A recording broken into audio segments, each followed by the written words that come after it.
So I'm on my way to work right now, and I literally scraped my entire undercarriage on a plastic cup that was in the road. So it got me to thinking, is it worth it to have a lowered car in New York City?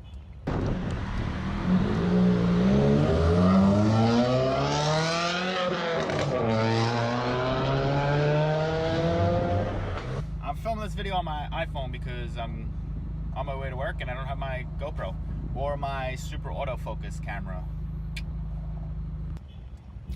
Now, my question to you is, do you have patience? Because if you have patience to deal with a lowered car in the city, yes, it's totally worth it.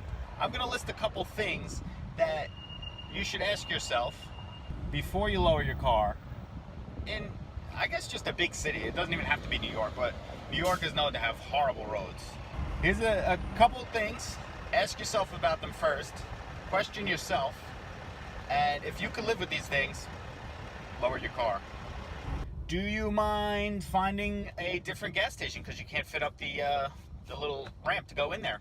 Do you mind driving around to find a different entrance or a different exit to a store or a parking lot? If you don't mind scraping your bumper, your lip, your splitter, or your undercarriage on the driving surface. I'm not saying you're gonna scrape all the time, but you will scrape. Do you mind holding up traffic because you have to go a half a mile an hour to angle yourself to go over a speed bump so you don't scrape? Do you mind memorizing every single pothole and bump on the road? You have to memorize every pothole, every bump, everything on your route, whatever route you normally take. And God forbid you take your eyes off the road for a second. No bueno. I've been on dirt roads that are smoother than the roads in New York. If you answered yes to any of these questions, you may not want to slam yourself on coilovers. Even though I'm not slammed, but like I showed you here,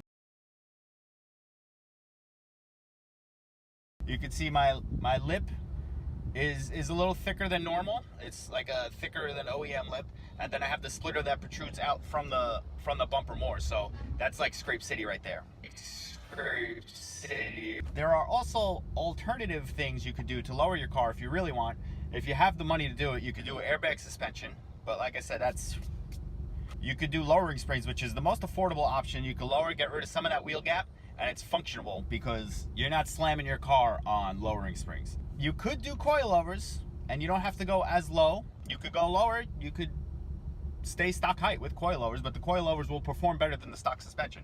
I used to have the RCE yellow springs, and I actually never had a problem with them. I was able to get in and out of places, no problem. But once you go coilovers, you go that extra half inch, three-quarters of an inch lower, then you start running into problems, especially if you got the front lip and a splitter.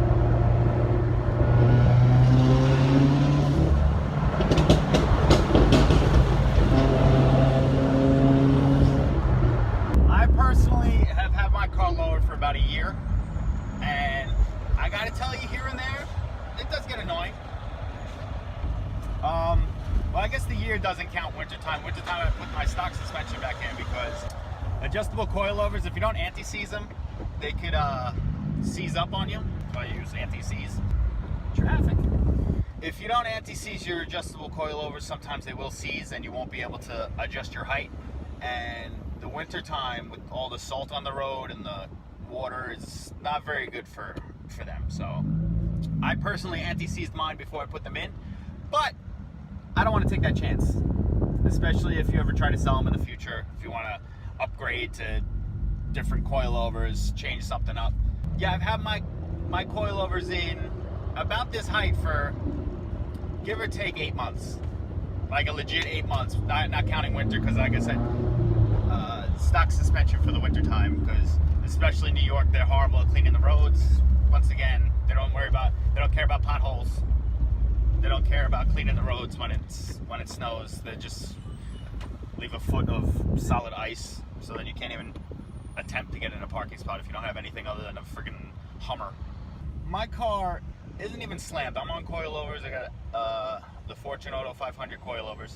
I'm not slammed. I'm lowered, no wheel gap. I think it looks great. But when you add in the lip I have on the front, top of it I have the splitter underneath that. The splitter sticks out past the bumper a little bit more, so you got to know where you're going, if you see a speed bump, you got to know to go at an angle, or else the whole front of your whole splitter.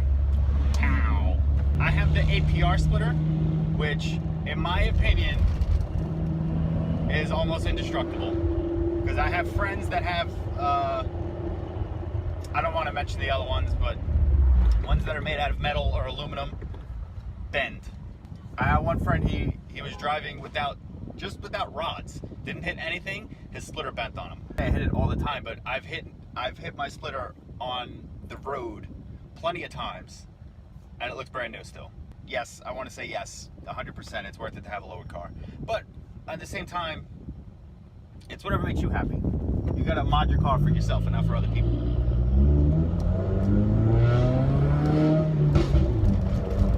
This road is horrible, my God. Well, there you go, scraped for you. That was the bottom of my car. I know this was a really quick video, but like I said, I was driving to work, I scraped on a plastic cup, and it got me thinking. If you would like me to do more of these videos of a is it worth it type deal, I have a 2015 WRX with full bolt-ons, everything except for a header. So I could even do, is it worth it to go stage 2 on a daily car? Is it worth it to even do all these mods on a WRX? Who knows? But please leave me a comment.